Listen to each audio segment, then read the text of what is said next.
This is a 1-2-3 block. It's so named because it's 1 inch thick, it's 2 inches wide, and it's 3 inches tall. It is the most popular tool we have ever discussed on this channel based upon the thousands of viewers who have begun using them after we featured one on Cool Tools about 5 years ago. But some folks, particularly woodworkers, are a little confused about 1-2-3 blocks. There's even some misinformation out there concerning the holes that really needs to be cleared up. So let's take them through the shop machine by machine. I'll show you how they can be used, and then we'll talk about how some have been misled by these holes. Since the block is perfectly square, I might use it to check my jointer's fence. I like how it stands on its own, and the 1 pound weight keeps it put while I make my adjustments. I may also use it to check that the outfeed table is flush with the cutters at their apex, because I can feel the weight of the block through the cutter head. On the router table, I can add a 1-2-3 block to my smaller setup bars to achieve precise heights greater than 1 inch, or to set the distance between the fence and the bit for dados and grooves. At the bandsaw, I can check my table and blade alignment, I can check my fence alignment, and I can combine blocks to set my fence precisely for resawing. 1-2-3 blocks always come in pairs, so at the miter saw I can combine them to set a stop block for repeated cross cuts of 1 inch, 2 inches, 3 inches, 4 inches, 5 inches, 6 inches, or with smaller setup bars, anything in between. At the table saw, I may use them to square my blade. I may use them to set the distance between the blade and the fence, to set the height of a blade or a dado set for joinery cuts.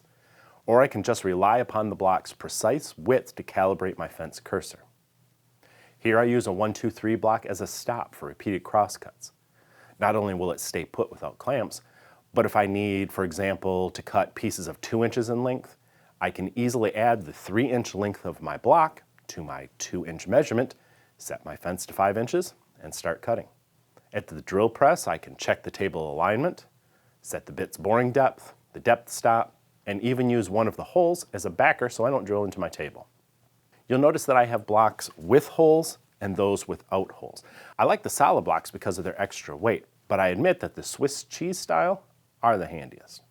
For example, sometimes you just need a firm surface with holes in it for various tasks. But many people, especially woodworkers, misunderstand the real purpose of these holes. 1-2-3 blocks were designed as machinist tools. The holes are for bolting them to mills and drill presses and grinders and CNCs and the like. Some 1-2-3 blocks may also be bolted together to create jigs. That would be handy even woodworking, maybe to make a right angle assembly jig, for example. But note I said some of them may be bolted together.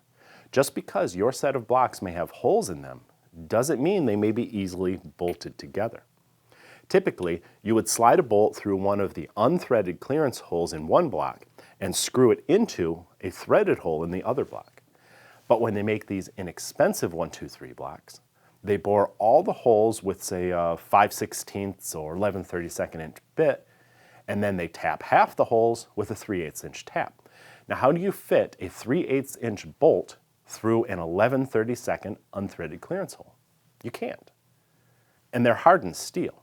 You can't just bore the clearance holes larger. If you want to connect two of these inexpensive blocks together, you would have to use a bolt that's smaller than the threads, maybe 5/16. You run it all the way through both blocks and use a washer and nut at the end. It's not ideal, but that's one of the differences between a $10 or $15 1-2-3 block and a $50 or $100 1-2-3 block. If you plan to bolt them together or to use them as a machinist would, make sure you buy blocks that are properly sized for that purpose. As woodworkers, the cheap ones work just fine. I rarely attach them together, but I do use them for all sorts of things throughout the shop. An inexpensive set wouldn't be worth it to me, but a cheap set, like this one, is invaluable. I'll link to the ones I use below this video in the description. I hope this clears up some of the confusion some people may have about 1-2-3 blocks, and I'll see you next time. Who says you can't get track saw quality cuts from a simple circular saw? Boratool's new clamp edge guide system is light, it's easily portable, and it's far less expensive. And with the optional router and jigsaw attachments, the system's more versatile too. Check it out at the link in the notes below this video. Wait, don't go yet. If you're new here, please subscribe and remember to ring the bell. I would really appreciate that.